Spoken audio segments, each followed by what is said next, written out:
वो आता है वीक डाइजेशन या जिसको हम इनडाइजेशन कहते हैं। और क्यों नहीं पच सकता है उसको सबसे फर्स्ट कारण है, क्या करते हो सर आप, ओवर ईटिंग के केवल इनडाइजेशन मतलब गैस बनना ही नहीं, ओवर ईटिंग से ओवर वेट होने लगते हो आप। हम फ्रिक्वेंट मील टेक कर सकते हैं, जैसे अगर मेरे स्टमक की कैपेसिटी, दाल भी मिला हुआ है, भुंजिया भी मिला हुआ है, चोखा है, चटनी है, घी है, अचार है, आप जो एकदम तले हुए फ्रूट आप sir indigestion cause of the gas में सबसे फर्स्ट गैस बनने के सबसे फर्स्ट कारण में क्या आता है सर, वो आता है वीक डाइजेशन या जिसको हम इनडाइजेशन कहते हैं।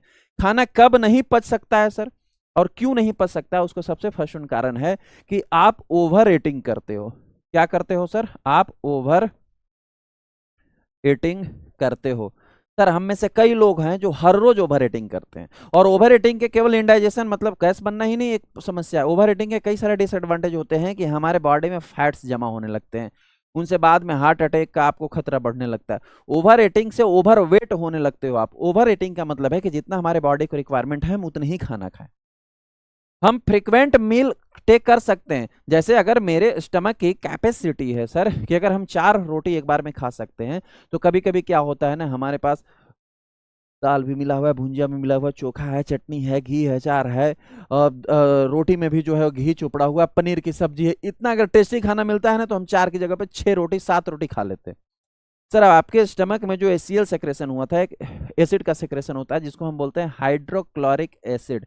ये हाइड्रोक्लोरिक एसिड का रोल नेक्स्ट जो वीडियो में एक्सप्लेन करूंगा कॉन्स्टिपेशन, उसका में बहुत बेहद रोल है इसका। तो उस हाइड्रोक्लोरिक एसिड की जो कैपेसिटी है भूख लगाने की, वो तो पहले आप इसको डिस्ट्रॉय कर रहे हो सर, और फिर आपको यदि 4 रोटी कंटेन करने का कैपेसिटी था तो उस 4 रोटी को पचाने इतना ही जो है एंजाइम्स भी प्रोड्यूस होगा आपकी बॉडी में। और आपने खा लिया 7 रोटी, तो 7 रोटी का एंजाइम्स कहां से आएगा एंजाइम प्रोड्यूस होता है सर आपके पैंक्रियाज में, एंजाइम्स प्रोड्यूस होते हैं सर आपके इंटेस्टाइनल लाइनिंग में, एंजाइम्स जो है कुछ लिपिड को पचाने के लिए सर बाइल जूस आता है लीवर से। तो जितनी आपकी बॉडी की कैपेसिटी उतनी ही प्रोड्यूस होगा ना। आपने खा लिया है 7 और पचाने की कैपेसिटी है 4, एंजाइम्स बस 4 को ही पचाएगा, तो आपने जो 3 खाया है वो कैसे पचेगा सर? 3 के चक्कर में जो आपने 4 खाया है ना उन भी नहीं डाइजेस्ट होंगे, अब उन सबका होगा फर्मेंटेशन। फर्मेंटेशन का मतलब वो होंगे अब सड़ेंगे। कैसे सड़ेंगे फर्मेंटेशन, उस पर भी हम आगे बात करेंगे। तो सबसे पहला वीक डाइजेशन का यही सबसे मेन रीजन है कि आपने ओवर ईटिंग कर रहे हैं।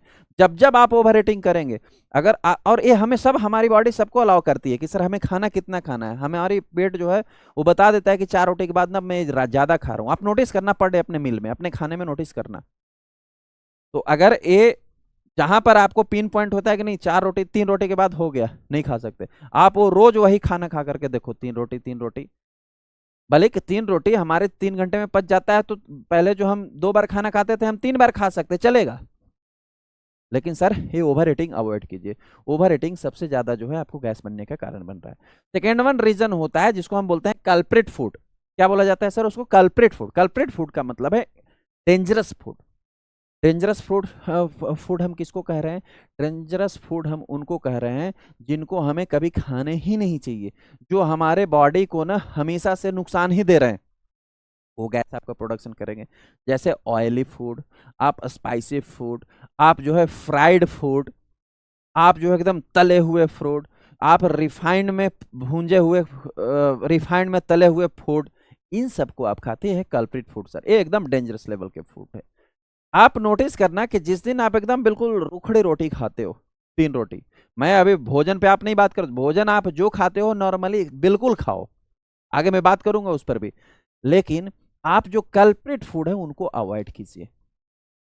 आप कल से तला भुना जो है वो अवॉइड कर दीजिए।